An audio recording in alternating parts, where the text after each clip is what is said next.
এমবাপ্পেকে নিয়ে কি বোমটাই না ফাটেলো রে ভাই নেইমার। আর তার এই বোম ফাটানোর সাথে সাথে নেট দুনিয়ায় ফুটবল প্রেমীদের মধ্যে আলোড়ন সৃষ্টি হয়ে গেছে, কেউ নেইমারের পক্ষে তো কেউ নেইমারের বিপক্ষে।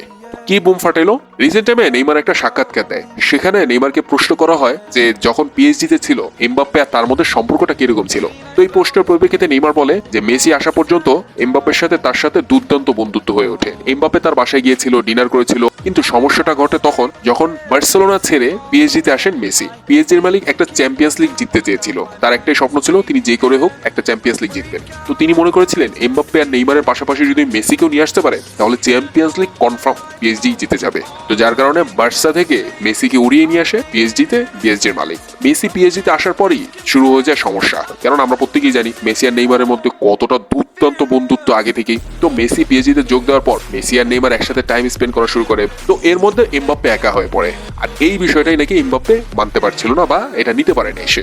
এরপর এমবাপ্পে আর মেসির মধ্যে গন্ডগোল শুরু হয়ে যায়। তো এই তিনজনকে নিয়ে আসার পরও তো চ্যাম্পিয়ন্স লিগ জিততে পারে না পিএসজি। চ্যাম্পিয়ন্স লিগ না জেতার কারণ নাকি এমবাপ্পে, এই কথাও বলে দিয়েছে নেইমার।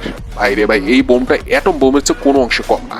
নেইমারের এই কথার পর এমবাপ্পের পক্ষ থেকে বা মেসির পক্ষ থেকে কোনো বক্তব্য আসে নাই। এখন সবাই অপেক্ষায় আছে যে নেইমারের এই বোম ফাটানোর পর এমবাপ্পের পক্ষ থেকে কি বোম ফাটানো হয়। তো এই বিষয়ে আপনারা আপনাদের মন্তব্য কমেন্ট বক্সে জানাবেন। তো আজকে এই পর্যন্তই, নেক্সট ভিডিওতে অন্য কোনো টপিক নিয়ে খবর নিয়ে চলে আসবো। ভালো থাকবেন, সুস্থ থাকবেন, আর যাওয়ার আগে সাবস্ক্রাইব, লাইক, কমেন্ট, শেয়ার করে দিয়ে যাবেন। আল্লাহ হাফেজ।